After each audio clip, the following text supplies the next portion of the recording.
Here's a different point of view, right?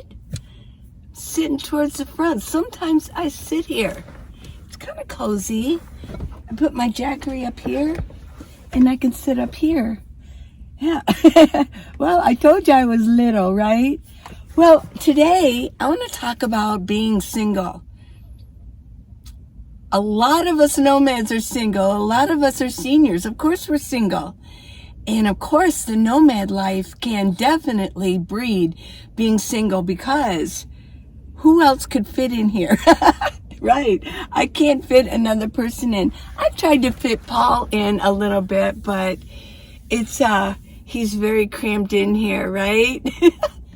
So, I think some of you already know, but I was single, and I'm just not talking single. I was not in a relationship at all, and all that entails, for 25 years, approximate 25, 26 years. Yeah, from my early 40s to my later 60s, I did not date. I didn't go on a date. I didn't have a relationship. And, I wasn't intimate at all. I guess you'd say I was very celibate for all that time. Well, that was a big part of my life. And I thought I would talk about that with y'all because it's kind of a big deal. And I reflect on that, and I go back and I think about, what did I learn? How did that affect who I am right now? Well, I'll tell you, one way that it affected me big time was the fact that there was no one else around except my children, my grown children. There was no one else around to affect who I was. There was no meshing with another person. And I do think that does go on in relationships, in marriages, in long relationships where maybe they don't get married, but they're living together, I guess, cohabitation. And there's a meshing of minds. I see it all the time, but I'll come back to that. For me, it was like there was no one else putting their input in what I was going to do, what my plans were, how I was going to, spend my money, what did my budget consist of, what were my long-term goals, what are my short-term goals, what time I'm going to get up, what I'm going to do when I get up. Yeah, all of that. Or how am I going to fix this room up? I'm going to clean today. There was no discussion about any daily habits or long-term goals with anybody. So it was me, myself, and I, as they say. I didn't have anybody to steer me in another direction. So in that, I've always felt that who I am right now is very authentic. It's who I am. It's not part of another person's meshing of ideas. It's totally just my ideas. And so I did want to come back to that, because what I have noticed in couples, I've noticed in my children as they've partnered up with somebody and they got married and now they're living with them, I've noticed a change. And sometimes we don't notice things about ourselves, but we're on the outside and we can look in and see what's going on with other people. And when we're looking at ourselves, sometimes it can be difficult because we're in the circle moving around. It's kind of hard to see what's moving. But somebody standing out here stably can look inside and say, oh, wow, yeah, I see that moving. It doesn't affect me, so I have a pretty good perspective without any emotional attachments to what's going on in there. Well, we all do it, right? Well, I noticed in my children, as they've gotten with partners and lived a long time with them, I know you're going to notice this in yourself, and you may actually type on there and go, these are my ideas. I did not mesh my ideas with my husband. Well, that's okay. You can think what you want, but I do believe that couples do mesh their ideas.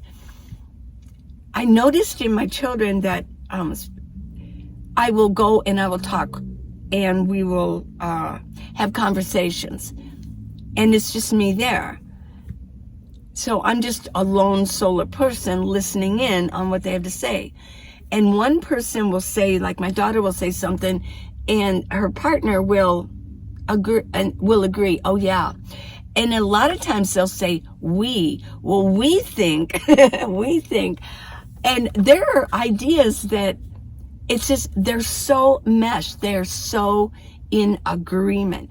How can two people from this experience growing up in a different part of the country, and this person maybe in the same or different part of the country, in a different home, and a lot of times opposites attract anyways. Well, the point is, I didn't have anybody to mesh with. So I didn't take on anybody else's ideas. I just had my own. And I formulated my own ideas. So there's one aspect of being alone, solo, and not even dating. I didn't even date. Well, why didn't I date? You're going to ask why. So the why comes down to, well, my children were younger when my husband was passed away in a car accident. So they were younger. They ranged in various ages. So I wasn't totally alone. I mean, I did have help with things around the house and doing things. But I did date a couple times and was in a brief relationship. And I really, something just clicked in my mind. It's like, kind of enough is enough. I don't really want this. I want to just spend my time working, thinking about my children. I've always been an entrepreneur type, and always had these ideas, and I was an artist, bohemian, and I've always wanted to do things when I wanted to do it, uber independent. So that's what I did. I didn't even date. I didn't put out the pollen for the bees to come. I didn't do any of that. In fact, actually, I think I kind of dressed a little different. I didn't wear any makeup whatsoever. I went years without wearing any makeup, not even lipstick. Let's see, what else? I actually went through a period where I didn't use wear any jewelry. I had, rings, and I had gold necklaces, earrings, things like that, pins. And what I did, I gave it to all the girls in my life. And that was early on, even before I became a nomad. I think I was preparing to be a nomad way back. Yeah. It was kind of cool. But so that's really the why. Then after my youngest son, I don't know, turned around 15, 16, when we were living together in a house, we were more like roommates than we were, mother and son. He was taking a lot of care of himself. I was doing my own thing. I had gone back to school. All those things happened in that time. And it was like I didn't really even think about it anymore. And personally, I didn't see anybody I would even want to date after a while. I didn't put myself out there. I wasn't presenting myself as like, here, I'm available. And so I just didn't date. And approximately, I think it was a good 25 years. Nothing. Zero. Mostly female friends too. Yeah, thinking back about it. Now, I did work construction. I had that period in my life where I was working the trades. I worked for an architect. And so basically I was working with men all the way through during that period of my life. They were cool. I love working with men. Men have different work ethics and experiences than I found working with females. A male, you could pretty much say anything to, and they don't take it offensively. We're getting into another subject, but it was fun working with males. Sometimes females, you have to like walk on sort of you have to do it very carefully, or you can make an enemy right away. Yeah, you can make an enemy by mistake, by saying even the wrong few words. And so men, you just, you could bark at them and say, well, that was a shitty job you did, or something like that. It didn't matter. And then you could go out, you could all meet for lunch all together at a fast food place, and no, you didn't think twice about it. It just, things went on, but not so, I have found personally, with females. You got to walk just a little bit more lightly. So I did work with males. I didn't find anybody suitable to date. And why would you want to date, the plumber who's working for the architect? Why would you want to date the carpenter who's, you got to work with them, so you don't want to do that. But I didn't really find anybody that seemed suitable for me. I just wasn't interested. I guess that's it. Okay. So now we know the why, right? So what else did I learn? Now for my brief intermission. Very brief. Lynn, you asked me about the lighting in here and about my drawers. Well, I know that it might be repetitive, but it's worth talking about because some of you are new to my channel. And welcome. Well, the reason that these are so colorful is because I have paper covered with wrapping paper that I find at the Dollar Tree. I go with color scheme. Look at that. Who wants to look at that?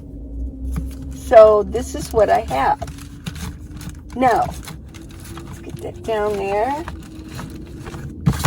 But Lynn, you said everything's so beautiful in back here. They glow. Why is it glowing? Well, guess what? It's the lighting that I have going on. It's my fairy lights around here. I can change my fairy lights.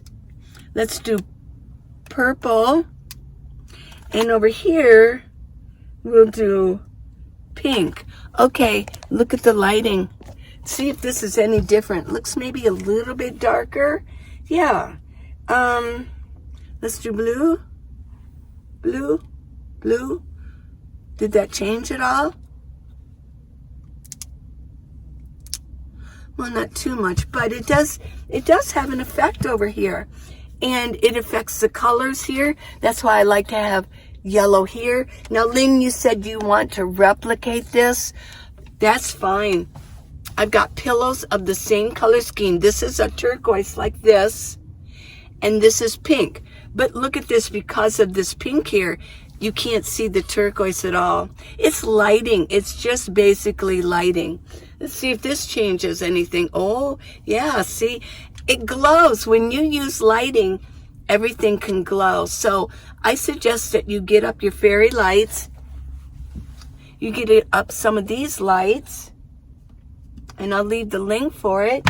And you too can have a very colorful back here. Oh, yeah.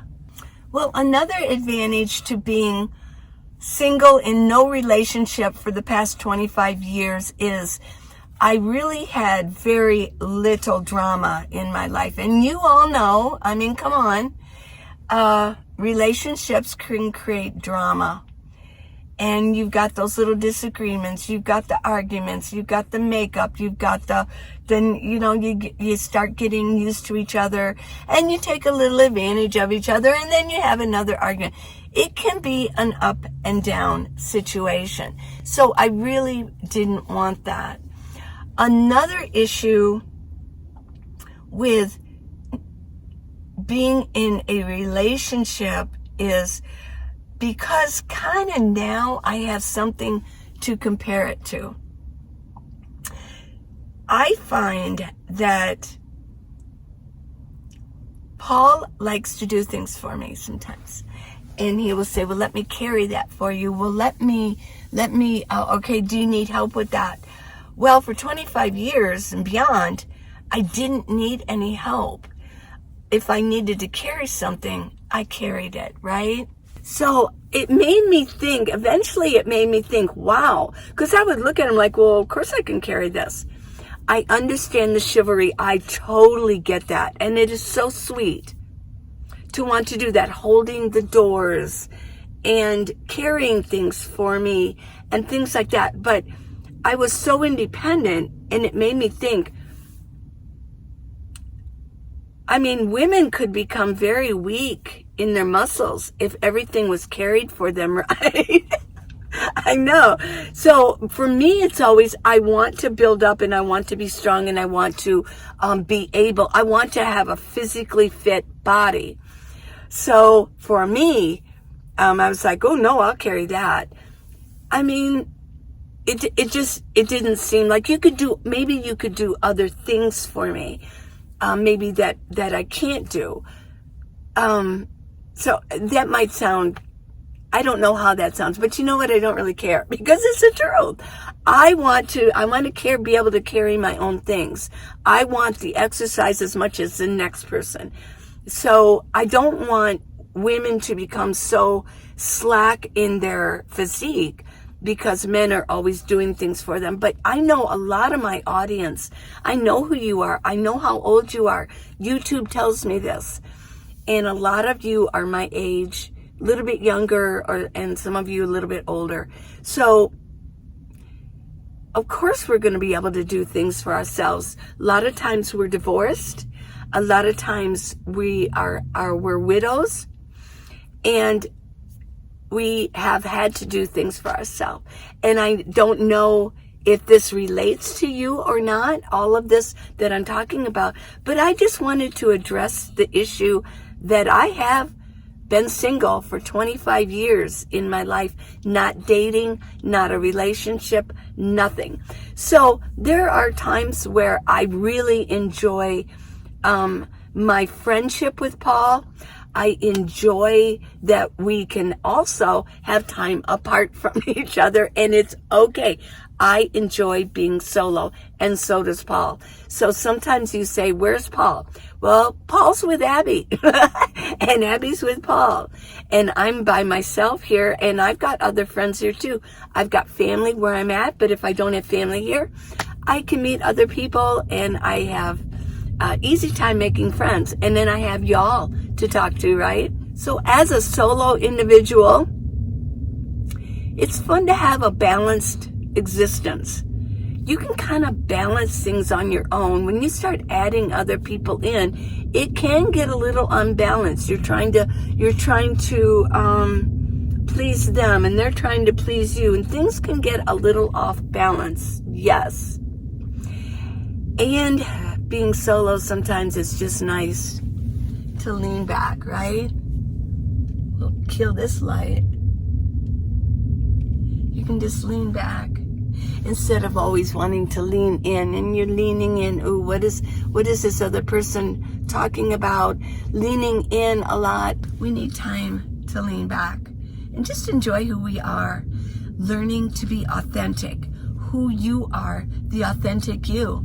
And that is number one asset that I gained from being totally solo in a bricks and sticks, and on the road, being totally solo by myself, no relationship on the outside coming in at me, nobody else meshing into my ideas or me meshing into theirs, that I could be totally authentic.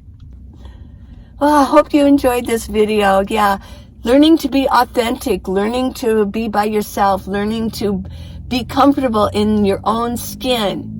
I know a lot of you have accomplished that. If you haven't, you might want to think about it this year in the 2023, how to be comfortable with yourself, how to be authentic, just getting used to who you are. If you are a nomad and you are traveling solo, I'm going to guess that you already know exactly what I'm talking about. You can go outside of your van when you want to, but come back in and be all by yourself when you want to. It's a great gift. It's a great gift of life to be authentic.